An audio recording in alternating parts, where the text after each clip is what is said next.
मैं जब इस संस्थान की तरफ आ रहा था तो मुझे गर्व महसूस हो रहा था कि आज़ादी से पहले इस प्रदेश में एक ऐसा नेतृत्व था जिसने देश की न्यायपालिका का और हमारे प्रदेश का नाम रोशन किया। यह आज़ादी के बाद की बात है और जब देश आज़ाद नहीं हुआ था, देश में सुई तक नहीं बनती थी, उस समय मेरचंद महाजन जी ने लॉ किया और हिमाचल का नाम रोशन किया। वो जम्मू कश्मीर के प्रधानमंत्री बने और राज्य के विलय में उनका महत्वपूर्ण योगदान था। मेरा कहने का मतलब ये है, एक दृष्टिकोण होता है, एक सोच होती है, एक जिम्मेवारी होती है। अगर इन चीजों का निर्वाह मेरचंद महाजन जी ने किया तो आज की युवा पीढ़ी, युवा नेतृत्व के वो प्रेरणा स्रोत है। उनके भतीजे विक्रम महाजन जी, जो उनके बेटे, उनको मैं जानता था, छोटा था, लेकिन निश्चित तौर पर वो हमारे पावर मिनिस्टर रहे। 3 बार इस संसदीय क्षेत्र का उन्होंने प्रतिनिधित्व किया। इस संसदीय क्षेत्र के प्रतिनिधित्व करने के बाद मुझे खुशी इस बात की है कि जो परिवार आज़ादी से पहले भी सेवा कर रहा था, आज़ादी के बाद भी सेवा कर रहा था, और जब देश बन रहा था और देश बन चुका है तो उनके भतीजे पोते विवेक महाजन जी भी एक ट्रस्ट के माध्यम से यहाँ गरीब लोगों की मदद कर रहे हैं। इसके लिए मैं उनका भी धन्यवाद करना चाहता हूँ, क्योंकि जो स्वभाव में होता है, दान करना स्वभाव में होता है, अच्छे काम करना स्वभाव में होता है, वो दादा से लेकर पीढ़ी दर पीढ़ी का निर्वाह आज विवेक महाजन जी कर रहे हैं। इसके लिए मैं बहुत बहुत मुबारकबाद देता हूं। मेरा ये अभी मुख्यमंत्री बनने के बाद दूसरा कार्यक्रम है। मैं जब मुख्यमंत्री बना तो हमने कई बार कहा कि हम सत्ता के लिए नहीं आए हैं, हम व्यवस्था परिवर्तन के लिए आए हैं। मैं बालिका आश्रम गया, नाथ बालिका आश्रम। जब मैं उन बच्चों से मिला तो मैंने उनसे सीखा, उनकी समस्याएं देखी, और मुझे बड़ी खुशी है। मैं सभी अधिकारियों को भी धन्यवाद करना चाहूंगा। एक विस्तृत योजना हम लेकर उन बच्चों के लिए आ रहे। हिमाचल प्रदेश में तकरीबन 6000 के करीब बच्चे अनाथ हैं, जो अपनी माता को खो चुके हैं, जो अपने पिता को खो चुके हैं। अब जब सरकार बनती है तो सब लोग अपनी समस्याएं लेकर आ सकते हैं, अपनी मांगों को लेकर आ सकते हैं। एक समाज का ऐसा वर्ग जो ये सोचता था कि हमारे पास कौन आएगा, कौन हमारी समस्याओं को सुनेगा, हम तो अपने परिवार के पिता के पास भी जाकर अपनी बात नहीं रख सकते, अपनी माता के पास भी जाकर अपना दर्द नहीं सुना सकते। उस दृष्टिकोण को अपनाते हुए हमने एक बड़ा पहल की। हमने कहा, जिस तरह अपने परिवार में बच्चे होते हैं, जिस तरह उसका पालन पोषण होता है, उसी तरह उन बच्चों का पालन पोषण हिमाचल प्रदेश की सरकार करेगी। हिमाचल प्रदेश की सरकार माता भी उनकी है, हिमाचल प्रदेश की सरकार पिता भी उनकी है। अब समस्या ये है कि उनका पालन पोषण कैसे किया जाए, उनके भाव को कैसे समझा जाए, उनकी भावना की कदर कैसे की जाए। महज शब्दों से नहीं होता, भावनाएं होती है।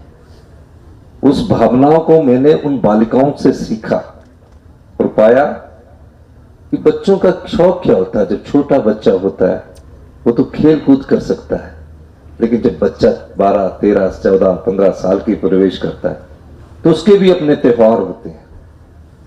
वो किसी की तरफ मुंह ताके ना, उसके लिए हमने उनको एक प्रबंध किया कि जो भी हिमाचल प्रदेश में फेस्टिवल 6 से 8 फेस्टिवल होते हैं, हर फेस्टिवल में प्रत्येक बच्चे को हम 500 रुपया देंगे। इसके अलावा उन नारियों को भी देंगे जो बेचारी एकल रह गई है, उन डम एंड डफ बच्चों को भी देंगे जो बेचारे चल नहीं सकते। ये पहला भाव उनका हमने अंडरस्टैंड किया कि कहीं वो मांगते ना रहे, किसी की तरफ देखते ना रहे, इस दृष्टिकोण से।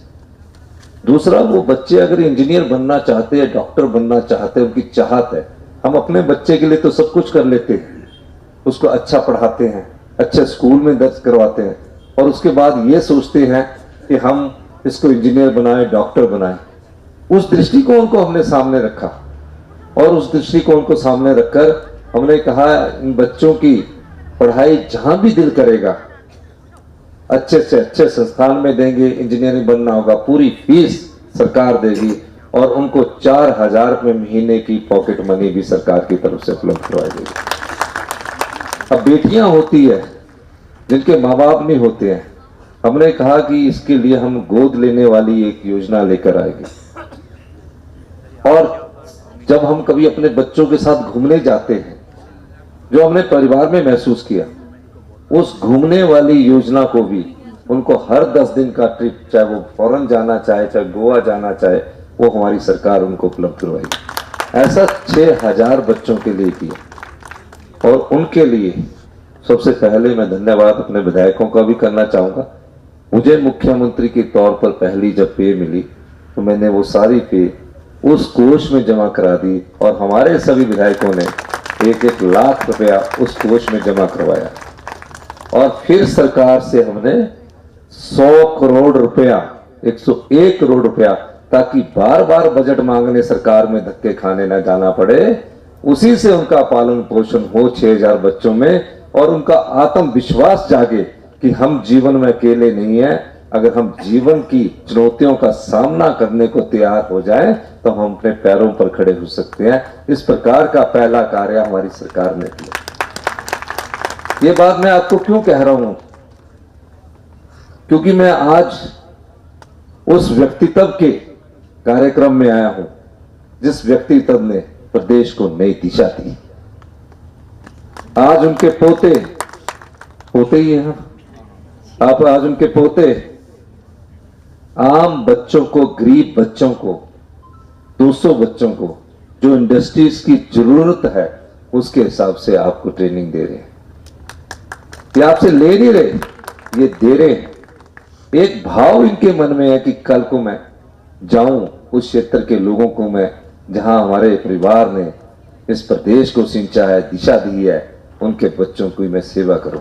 ये भाव इनके मन में आया। ना चाहते तो ना आता, क्यों अपनी जेब से खर्चा करते? तो इस प्रकार के व्यक्तित्व और इस प्रकार की प्रेरणा इनको अपने परिवार के संस्कारों से और बुजुर्गों के आशीर्वाद से मिली है, जिसके कारण ये संस्थान आज सकुशलता से चल रहा है। मैं आप लोगों को ये आश्वासन देना चाहता हूं कि मेरचंद महाजन जी केवल हिमाचल प्रदेश के नहीं थे। उस संदर्भ में कोई भी आपके संस्थान को कभी भी कोई जरूरत होगी, हमारे विधायक सुधीर शर्मा जी ने आपको बताया है कि मैं इस क्षेत्र का विधायक हूं। इसके अलावा मेरे पास आप सीधे आ सकते हैं, और आपकी जो भी जरूरत, वैसे तो आपको जरूरत की कोई जरूरत नहीं है, लेकिन कई बार काम पड़ जाता है आपस में, तो उस काम से संबंधित कभी भी कोई जरूरत होगी तो मैं उसको जरूर पूरा करूंगा। नहीं तो साथ आपके गोकुल पटेल जी बैठे हैं, ये मुझे याद दिला देंगे अगर कोई भूल हो जाएगी। इन्हीं शब्दों के साथ, क्योंकि अभी हमारा कार्यक्रम चलना था और मैंने जरूर इस संस्थान में आना था, ऐसे व्यक्तित्व के स्थान में जो हमारे भी प्रेरणा के स्रोत रहे हैं। मैं उनकी बायोग्राफी भी, आपने जो बुक दी है प्रमोद महाजन जी ने, मैं पढ़ूंगा।